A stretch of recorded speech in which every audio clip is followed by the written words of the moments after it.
Hey, it's Dr. Orman back again, and this is the second video this week in a three-part series on happiness that I'm doing. And then the latter part of the week, I'm going to talk about humor and having fun.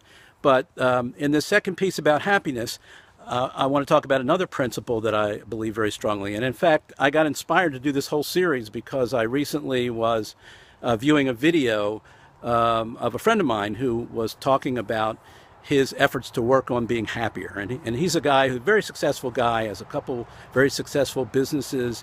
And he was talking about how, he was really struggling to find a way to really feel happy most of the time. And he had successfully found a way to stop feeling sad, and he was really glad about that. But he was now struggling, he was working on, how to be more happy. And that's fine, that's a laudable goal, but it just raises the question for me, you see, for me, happiness is the natural state of a human being. Now, whether it is or whether it's not, you could argue, but see, I choose to adopt that principle. I choose to believe that happiness is the natural state for a human being. Now, the exception to that rule could be, people with severe depression could be biochemically, in their brains, they have some malady or something's off where they can't experience happiness the way most people can. It's just that we aren't. So I'm setting those folks aside. I'm not expecting that severely depressed people will just flip a switch and then, suddenly they feel happy. But for most of us who aren't severely depressed, I think it's very useful to take the point of view that happiness is a natural state of a human being. It's almost like imagine a little baby who's not, being maltreated in any way or mistreated in any way. They're enjoying their life. They're happy most of the time. And that's the way we should be.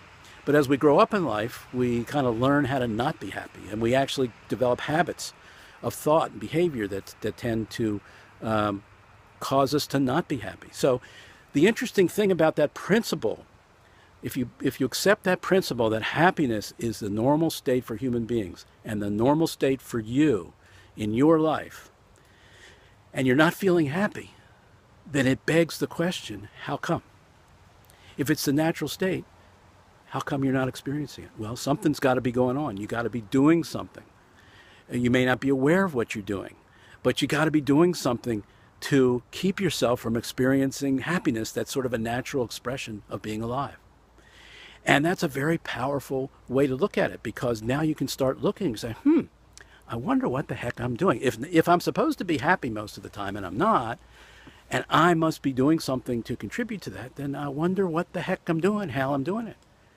And so for my friend who is, struggling with that issue, I would recommend you take that point of view in terms of working on trying to be more happy in life. Is if you're not feeling happy in life, or in those moments when you're not feeling happy in life, what the heck are you doing? How are you creating unhappiness? How are you keeping yourself from experiencing happiness when it's abundant and it's all around you and you can have it anytime you want? That's a very, very powerful way to look at it. So I recommend you do the same, and I'll see you back on the third video in this series.